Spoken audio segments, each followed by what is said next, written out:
नमस्कार दोस्तों, style with Alka में आपका स्वागत है। आज हम बनाने जा रहे हैं मुंबई की मशहूर रगड़ा पैटी। स्ट्रीट फूड लवर्स के लिए और चटकारे चाट खाने वालों के लिए रगड़ा पैटी किसी ट्रीट से कम नहीं है। अगर आप भी चटपटा और देसी स्वाद पसंद करते हैं तो आइए मेरे साथ मिलकर के बनाइए। दोस्तों, रगड़ा और पैटी दोनों अलग अलग बनते हैं और दोनों को कंबाइन करके इस चाट को बनाया जाता है। तो सबसे पहले मैंने ले लिए मटरा जो आप कुलचे छोले के साथ में खाते हैं, उनको मैंने ओवरनाइट सोक कर दिया और अब उसको कुकर में चढ़ा दिया। साथ ही दूसरी गैस पे आलू भी बॉयल होने के लिए रख दिए। दोनों ही गैस को मैंने ऑन कर दिया।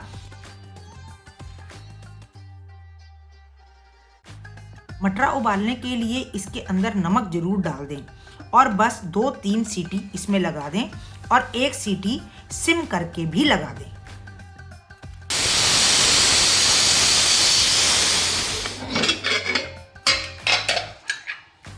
कुकर ठंडा हो जाने के बाद मैंने खोल करके देखा, मेरे मटरा परफेक्टली बॉयल हो चुके थे। इसके अंदर कोई दाना नहीं था। दूसरी तरफ आलू भी बॉयल हो चुके थे। अब चलो बाकी चीज़ों की तैयारी भी कर लेते हैं। मैंने टमाटर को काट कर चॉपर में डाल दिया ताकि छोटे छोटे बाइट्स हमें मिल सकें। साथ ही हरा धनिया और हरी मिर्च को भी बारीक बारीक काट करके रख लिया। अब बारी थी आलूओं की।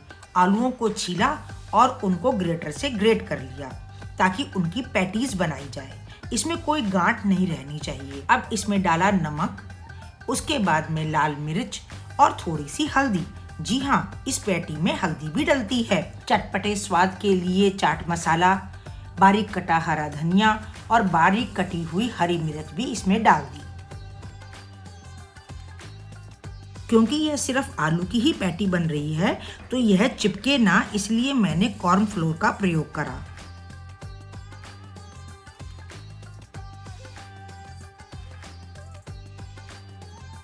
और लीजिए, कुछ ही देर में हमारी सारी पैटीज बनकर तैयार हो गई फ्राई होने के लिए।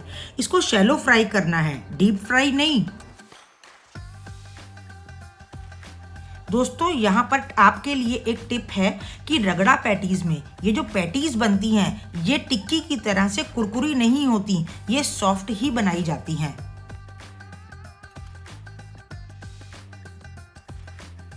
इधर पैटीज सिक रही थी तो हमने कहा चलो अगली तरफ रगड़ा की तैयारी भी कर लेते हैं।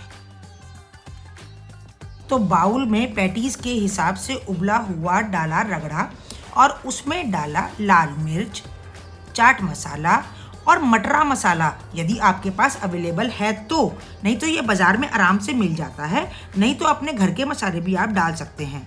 अब डाली जायके के लिए और पाचन के लिए हींग, साथ ही साथ भुना हुआ जीरा और बारी आई अब नींबू को निचोड़ने के लिए, जिसके बिना तो कोई चाट अधूरी है। और साथ में ऊपर से डाला थोड़ा सा ग्रेट करा हुआ अदरक।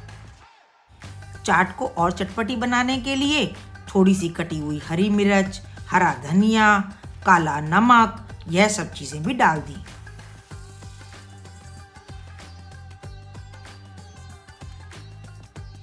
अब फ्लेवर के लिए मैंने डाला सूखा हुआ पिसा हुआ पुदीना।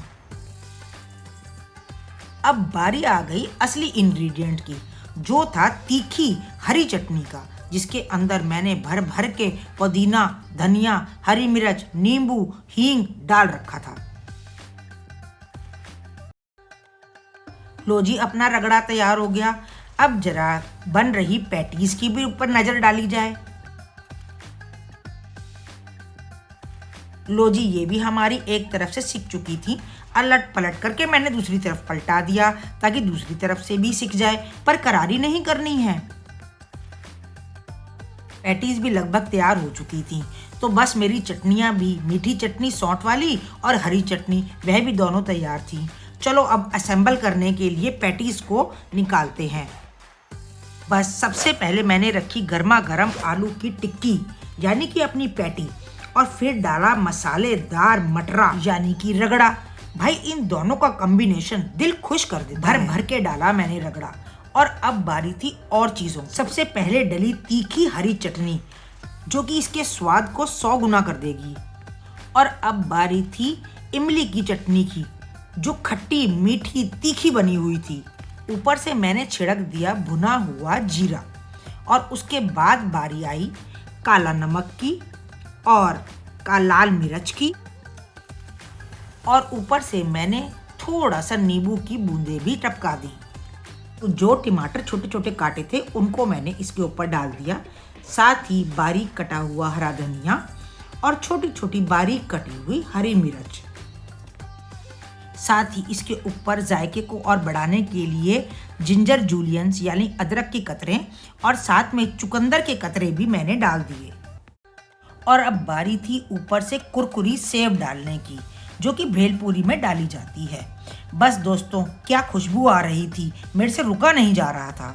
लो जी, बनकर तैयार हो गई हमारी रगड़ा पैटी। मैंने ज़्यादा स्वाद के लिए थोड़ी सी चटनी और सौंठ ऊपर से और डाल दी थी।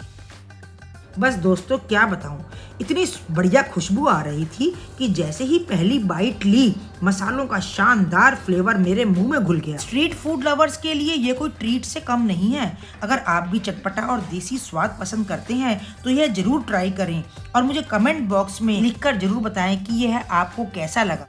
तो दोस्तों, ऐसे ही मज़ेदार फूड व्लॉग्स के लिए वीडियो को लाइक, शेयर और चैनल को सब्सक्राइब करना बिल्कुल मत भूलिएगा।